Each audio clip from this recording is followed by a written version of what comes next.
Yesterday on the program, we had Virginia Congressman Bob Good, and we were talking about this measure by Virginia Delegate Elizabeth Guzman that sought to criminalize parents.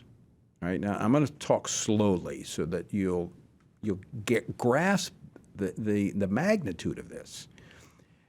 Wanted to criminalize parents for not affirming a minor child's decision to transition to another gender. You heard me right.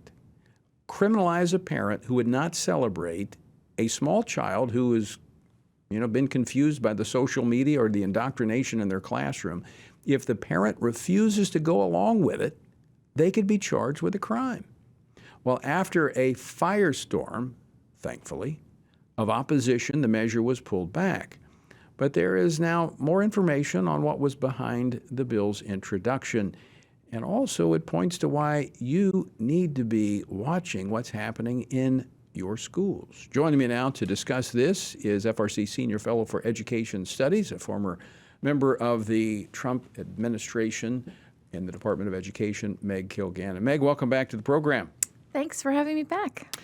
Okay, so did I accurately describe what this measure that was introduced into it was pulled back, but was going to be introduced, what it would do? Absolutely. That is exactly what Delegate Guzman would like to do. And it is frightening that a social worker could misunderstand the purpose of social work so gravely. The bill didn't do well the first time it was introduced. And it's not going to do well if it is introduced again. We're told that it will not be. Now, some information has surfaced as to what may have been behind this. And, we played a clip of her interview yesterday, the delegate's interview yesterday. But there appears to be more that was behind this, LGBTQ activists that were pushing for this. So play clip. I believe it's clip 19. I've been working with a representative. See, I don't know. In a small district that I'm not a resident of, and she's a former social worker and has her clinical degree and recognizes the abuse and the long-term harm caused by not affirming your kids. And so we were working on a child protection bill that would make it illegal to not affirm. Okay, so that audio is from a podcast that was Amy Canava. Yes. And who is she? She's a school counselor in Arlington County Schools in Virginia. And she is active with a number of interest groups and organizations at the national level. And being in Arlington is, of course, very close to Washington, D.C. Right. So she is able to work out her politics in her day job. And now I can do that because I work at Family Research Council, but she is paid by the taxpayers of Arlington County, Virginia. So, we are surmising based upon her comments that she was connected to Guzman. We don't know that for certain, but she's certainly advocating for that type of legislation. So she's certainly pointing in that direction. But here's the point, Meg, that I want parents to understand. These individuals, these are activists. They're embedded in our schools. And as you said, they're using tax money to advocate for these policies that are attacking the rights of parents. Yes, and they are doing it very convinced that they are in the right and that they actually believe that they will be helping children to be their true selves, to be their authentic selves. And that is just really concerning, dangerous, to think that this is going on in public schools where everybody in the community is paying the tax dollars that support the schools. And you have this political agenda that is so fervently believed that that they're willing to endanger children, separate children from parents, advance this agenda behind the backs of parents, all in the name of helping a child live their authentic true self. Yeah. The problem with this, Meg, is that the evidence does not suggest that works. In fact, we find higher rates of suicide. Now, we're told, well, it's just because they're not being embraced and they're not being facilitated in this. But even those who are experience higher rates of depression, anxiety, and suicide. It's one of the disturbing aspects of this whole, looking into this whole issue, is the way that people who have transitioned had these gender affirming procedures done on themselves, that when they come into understand that this was not the right thing for them, and that their true self is their actual biological sex, how marginalized and ignored they are. Right. Well, no, because it doesn't fit the narrative of the left. It's such a commentary on the ideological bent of the people who are that's the promoting left. this. They do not want to be challenged. They cannot have a debate because the evidence does not suggest that their position is right. In fact, it is the opposite. These individuals who are advocating for this are killing children. They are certainly endangering them, and they are absolutely separating children from parents, Well, which that's is the point. something that people who have bad intentions for children often do. Oh, yes, because it opens the door to take control and influence the lives of those children. But look, when a parent has a child that is having challenges, I mean, look, who's going to be there to pick up the pieces? Is it going to be these guidance counselors? Is it going to be these advocates for, this transgender agenda that are going to be there to pick up the pieces of not just that one child, but of a broken family because they push them down this path? Right. And the ramifications are huge.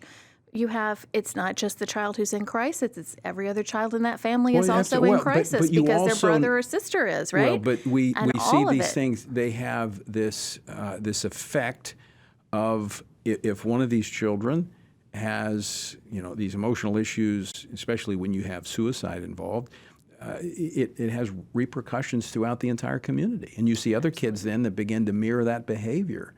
And it becomes devastating to a community. Yes. Yes, they refer to that as social contagion, that you find these groups of students who will identify as the opposite sex, and they're often in clusters of young girls who go through this. It's the fact that the Guzman bill was withdrawn so quickly, I mean, not even 24 hours after she had her news coverage, people overwhelmingly rejected it, and the leadership in Richmond said, no, we're not going to have that bill into the House of Delegates. Shows you that unless they are moving forward, they can't advance their agenda. Right. Well, the minute they have to stop and justify what they do, the wheels come right off the wagon. But it also shows how that can happen, and that's when parents stand up and say, no, this nonsense is not going to fly. Yes. And more times than not, if parents will stand up and confront this, first off, they have to know what's going on. And a lot of this, as we said, they're embedded into the school system, they're embedded in the political process, and they're advancing this a lot of times without the parents' knowledge. This is why they don't want kids to go home and tell their parents. They won't tell the parents what the kids are doing, so they're trying to drive this wedge and this blanket of secrecy over this. Parents have to pull it back, have to be involved, and know what's going on. Absolutely. And you need to be sure to remind everyone that in spite of their claims that if parents are told about these situations with their children, that children will be homeless or children will be, harmed, that's exactly the opposite of what is true. Yeah. I don't know any parent that would move heaven and earth to help their child in a crisis situation. And that has to be challenged. But that narrative has to be challenged. They clearly believe it, or they wouldn't be hiding this information from parents. So as a parent, you need to be aware of what you're up against. And don't think it's not happening. Don't think it's not happening. All right, before we run out of time, I want to switch gears to another outrage. An elite D.C. private school for children. For actually, and I mean young children. I mean, they are currently enrolling children from 18 months to third grade. Now they sent it, and I want to underscore this is a private school, so it's not the taxpayer money, but it's still lunacy.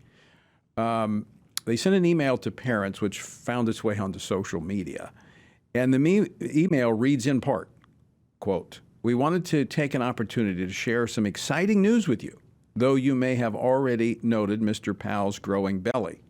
Tristan is expecting a kiddo in mid-January, end quote. And then it goes on to discuss how you can talk about this with your kids at home, about how a man can be pregnant. Quote, for kids who may have associations with pregnancy and a certain gender, really, how do they teach science in that school? Continuing on here, only girls and moms can have babies, as if, and that's in parentheses, as if that's a kind of an old idea. Tristan uses the language of some boys have bodies that can have babies, and I have that kind of body that can have a baby. Isn't that cool? End quote. I'm telling you, if this is how this school teaches biology, I could ace math in that school. I mean, this is insane. The ramifications of something like this are just huge, of course, right? And it is truly, it's a private school, so there's nothing we can do politically. So I think that we obviously I just think aware that this is happening. We need to be praying for this child, for this mother who thinks that she's not a mother.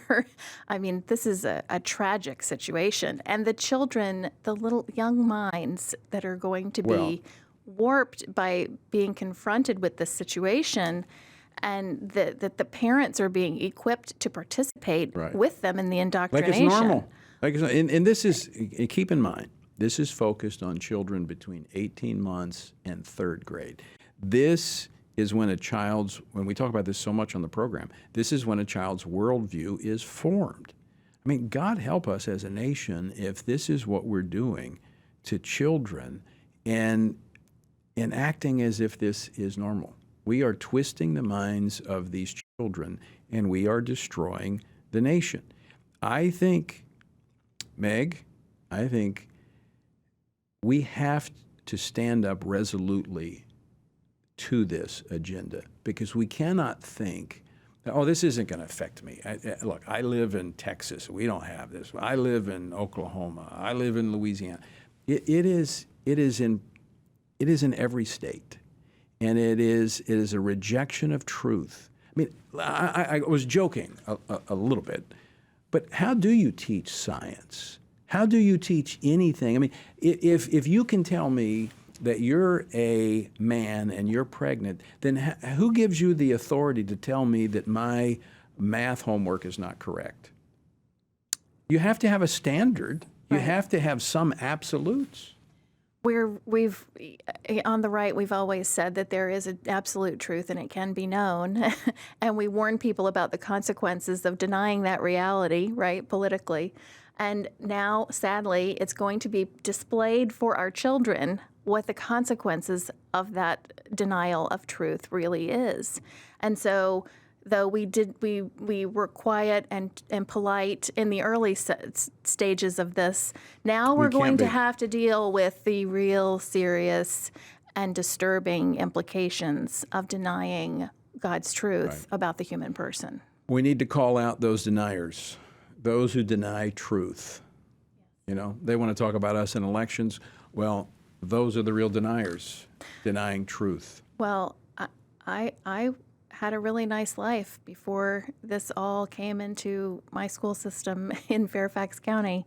I was at home and enjoying my life with my kids.